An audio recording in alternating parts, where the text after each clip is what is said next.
Another addendum to that question is the same person is asking that, okay, I'm married to this Muslim brother, but he doesn't believe in my own ambition in life, what I want to achieve in my life.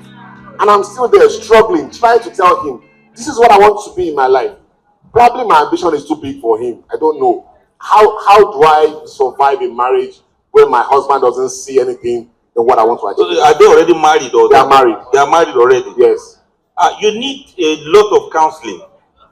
And I'm very serious about that. I really feel a lot of emotion for ladies who are going through all of this, because this is real. In fact, sorry to cut you, sir, before you came in, yes, the sister said it here earlier that when you go into marriage, you are submitting all your life to that man. Everything about your life, you're just giving it to the man. No, I don't think so. Is that what it is? No, I don't think so. I think we need to get more. Everybody has, I mentioned talent in those permanent. I mentioned PERMANENT. Permanent. I remember. I remember the talent. Everybody. The Quran says for everybody has the uniqueness Allah has made in them. Strive and struggle towards seeing who will do more goodness. Let's compete in achievement, in great attainment. It's because many people don't have any ambition in life. That's why they just go marry anyhow person. Please look well before you enter now. It's not everybody that looks sunnatic or things like that that really understand what even life is all about. Ask each other, what am I dispensing? You know, I've said this in one video before. What do you dispense? If you go to an ATM, the ATM will dispense cash. That's why you go there. Allah. What are you dispensing? What's anybody benefiting from you as a man or as a woman? Then what do I mean? Me, myself, what do I mean? It's not, if somebody says, Commissioner, what do you mean? It doesn't mean you said something and they don't understand. Okay. What do you mean means, what do you even mean to yourself? So, what's the meaning of your life? What do I mean to you? What do you mean to me? You remember I was rapping just here about this something. Are you the something that I'm looking for? Yes. Are you the something? Yes, that can make me to be something in life. Hereafter is not a joke and it's not a scam. It's not a prank. There's no hidden camera. Hereafter is real, and marriage is a serious business. So if you are attached to somebody, you cannot bind what does not cling. If you are attached wrongfully to somebody and your future and your hereafter and your dunya and your achievement and attainments in life are at risk, better excuse yourself. You heard what sister just said now. Don't be a martyr. Allah is not interested in that. There are some sufferings you suffer, and Allah will reward us. Say, yeah, you suffer like this, Allah will give you reward, give you reward, give you reward. But there are some suffering you suffer. If you suffer, you don't suffer for nada. There's no reward for you, because you cannot be a victim when you are an accomplice. People don't have to kill you. They kill your dreams. They kill your aspirations. Murder is murder, but don't commit suicide. Don't stick your neck to a man that doesn't value you, that doesn't care who you are, that doesn't care who you want to become in life, that doesn't support your growth in this dunya and the hereafter. And the other way around too. I hope you know many of these brothers are great men, but their wives have domesticated them. Yahweh, Jaranke. Domesticated husband. They have removed his rank. He's no longer who he thought he was. He's supposed to be a lion. Now you see him behaving like cat. Meow. All around the house. What he does actually lower. They have exchanged some things for him, and then you see he's not functioning optimally. You know, the wife has already cowed him. He's not functioning well. He's not able to aspire to a higher goal. He's not even able to provide for his family. He's not able to be in the rank of brothers like you people that are here. So please, if you see something like that, you have to work on it. This dunya is a place of trial. But if you see anything that's going to affect your hereafter, you should borrow yourself sense. At least go for counseling. Go for counseling. Marriage is not a solo affair. No. There are life coaches, there are life counselors. Look at them here, look at them here. And you have many of them in Ansar-ud-Deen as an organization. No. You have people who are experienced, people who have some good ideas of what you can do with your life. Exposure. Sometimes we have our lives messed up, but there are people who can, mentor you, and they will remove 10 good years of wandering around from your life. Allah. 10 years of moving from pillar to post. They will just remove everything, and then you just find yourself moving on like Khidir and Musa in Surah to Kaf. MashaAllah. You see how everything was just easy for Musa after that. It was after that event that Musa really took this thing seriously. And he happened to be one of the most successful prophets of Almighty Allah. So look at Muhammad. Where is the Muhammad in us? Did you see how Muhammad and Khadija were successful businessmen and women before prophethood? Why didn't Muhammad say, no, I'm your husband now, stop this business? Allah Akbar. They succeeded together until when Khadija died. Aisha Radhiallahu anha never regretted marrying an older man, because this was a man that will play with her, joke with her. Even when she offends him, the Prophet ﷺ will still smile about it. And Aisha will be like, some people are playing drum in the mosque, I want to see them. And Prophet will be like, okay, come and stay on my shoulder. Allah. Have you had enough? Say, no, this is the most interesting part. Allah Akbar. Everybody likes to be pampered too. Nah. Or more, if you marry somebody that's going to dabaru your life for you, there's no reward. May Allah save us from. So I hope I've not been emotional about it. Unfortunately, I don't have husbands for you ladies. There are. Are they available? Raise your hand. Husbands. Husband material. How many yards? Other material there. Raise your hand now. Yes, Can you imagine? other material. Okay, number one other material. Look at them. Any brother you see come here, at least I recommend him for you. Strongly recommend. You ladies are plenty. Look at you all over the place. None of you brothers should tell us tomorrow that you can't find a lady to marry. Inshallah. Unless you are very, very blind. Inshallah. Just like the rightly said, sir. And so we have this platform, the marital platform, where we discuss all these things. Brothers are interested, will come. Then sisters are interested. We can always liaise between the two of them. At least be in between. So you don't just jump onto any sister and jump on any brother, and you come back to us and tell us the same story that you had the last time.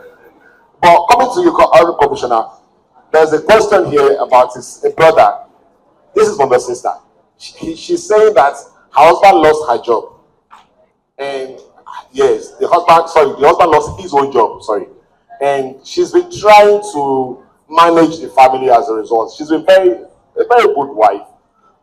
We are facing our trying times now, and I want to see how much I can help in the situation.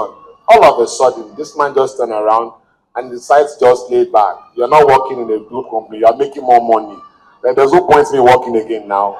And he's now at home enjoying the money, and the wife is one doing all the job. She's very, very uncomfortable, and she's asking, what should I do? I don't know, just from your own personal experience, what do you think such a woman should do? Of course, I'm also going to share that same question with you, my answer. So, where I was ready to answer the question confidently until you put that caveat that the man has now relaxed. Yeah. So I'll still let me take it from there up until there. So everybody goes through trials, Yes, absolutely. and when you go through those trials, your ability to come out of those trials together makes the relationship stronger and better. Granted. So he lost his job, right? You've been caring for the family. Yes. That's fine. Absolutely. Because the prayer and the hope is that at some point things will turn around. Back. So it's fine for you to do it, and there's no time frame to it. I mean, but one thing is key. You must see that he's pushing. He's not, taking advantage, and he's also trying his best. Yeah. Right now, that is for as long as that will happen. Yeah. But then at this junction where he has now taken it upon himself that I'm relaxed. You work in a blue chip company. Continue continue to fend for the family. Now, me personally, it's not acceptable. It's not acceptable. I think the question now is, what do you do or how do you come out of it? Well, first thing says for me, conversations, right? You need to say to yourself and, just think outside the box and tick some boxes. Have you had that conversation? The first conversation, the second conversation, the third conversation. Why? Is because so that when push comes to shove and you take whatever decision you are going to take after that, let it be written and let it be there that you have had those conversations, number one, right? And for me, I'm an advocate of let us try and solve it amongst ourselves before we go outside. So 3 strikes is more than enough first. After the 3 strikes, then have you involved somebody? Well, then you may need to involve a third party, right? After the 3 strikes. So that when he's coming to you to say, why are you taking our matter outside? But I've asked you 3 times. We all know about 3 strikes, first, second, third, right? Then you take it outside. Maybe that would resolve the situation, maybe not. If it does resolve the situation, fine. If it doesn't, then you may need to escalate it a step higher. Let's assume you've taken it all through the steps, because I'm sure this is what that person is. Okay, I've done all of these things, but it has not worked. Then you, as an individual, you need to make a decision. You see, the truth of the matter is, most times we all don't need somebody to tell us what to do. We really know what we want to do and what we need to do, right? Because when you are telling that third party and narrating this issue to the third party, there are some key, elements that one we forget to mention, but it's very critical for that person to give you an informed decision. So you've left it out, deliberately or not. But when you come back to yourself, you know all of the things that you need to know to make that decision. You may just be afraid. So you may then need to make that decision. What are some of the decisions? 2, okay, I mean, this is me talking. One of it could be, there's an issue in my office. Salary has reduced because they want to lay people off, right? But I'm one of the few people that are opportune to stay there. You may need, look, it's not about lying or you're not disclosing. You're thinking about your mental health. You're thinking about your sanity. You're thinking about your children. Because a man who has decided to be laid back, to allow the woman to work, he's not going to help you.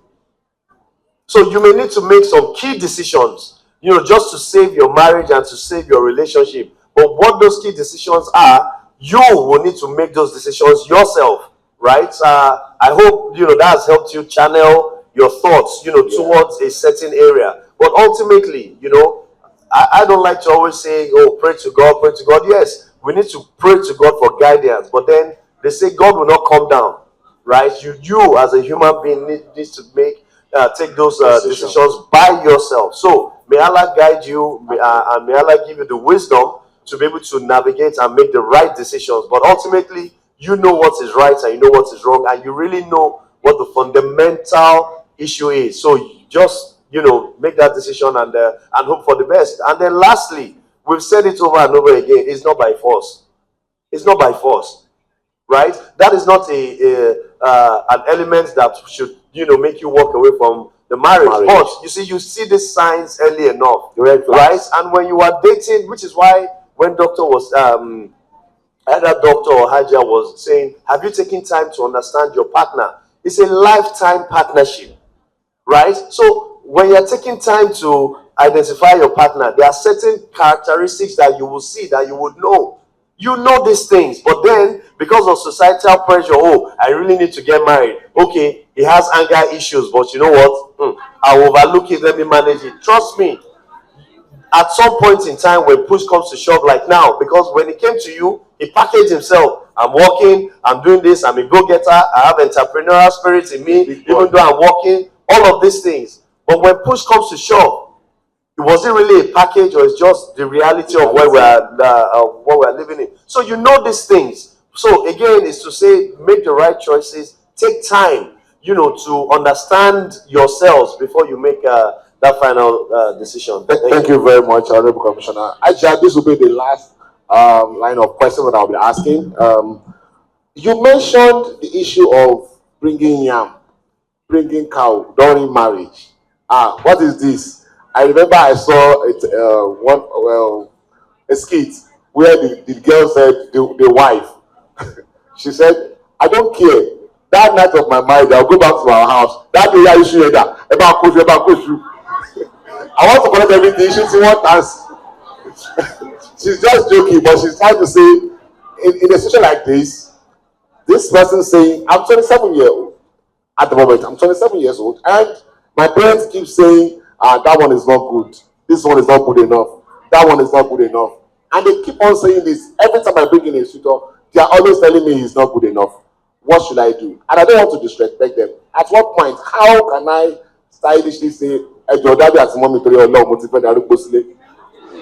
she needs to know what to do. Okay. What I know for sure, and the statement you made with regard to, obviously, you don't want to sever ties.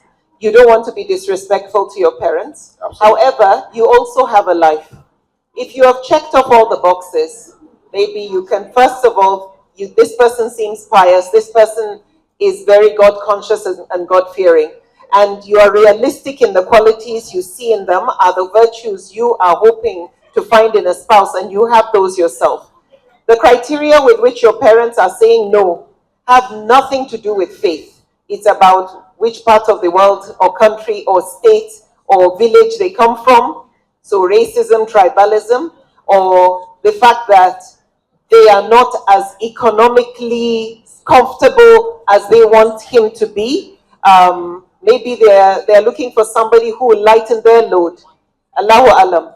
If these boxes have been checked and you see this person is a good person, you have the right to go to a Sharia court and ask the judge to assign a wali for you, and a nikah will be done by the court. Under Sharia, you have the right.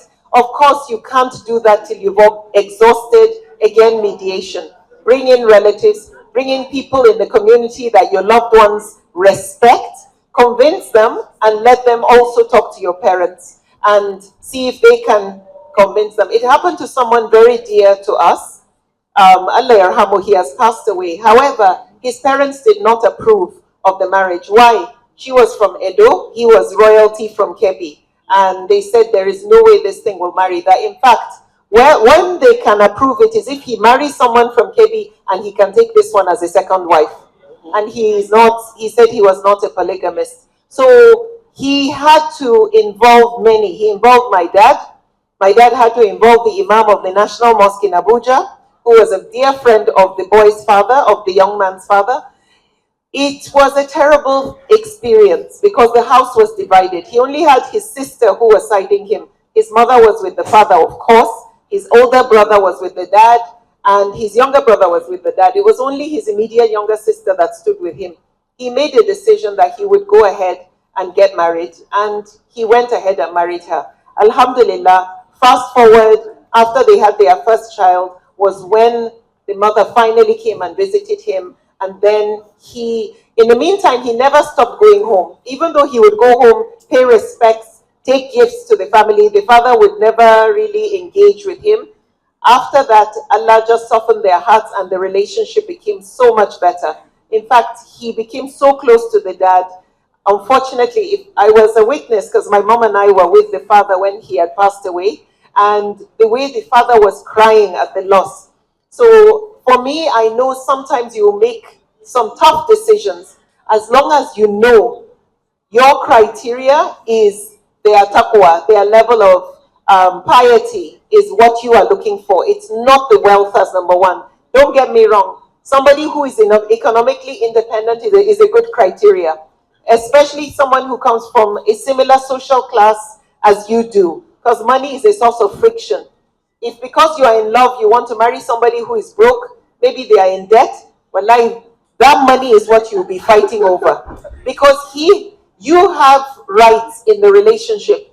If your husband does not fulfill his economic rights, which you have over him, there will be problems. Because he's meant to take care of you, pay for your accommodation, your feeding, the rent, your children's school fees, your clothing, the basic necessities. Those are amongst your rights. If you are dependent on others, whether it's his relatives or your relatives, to pay the bills, it brings a lot of disrespect.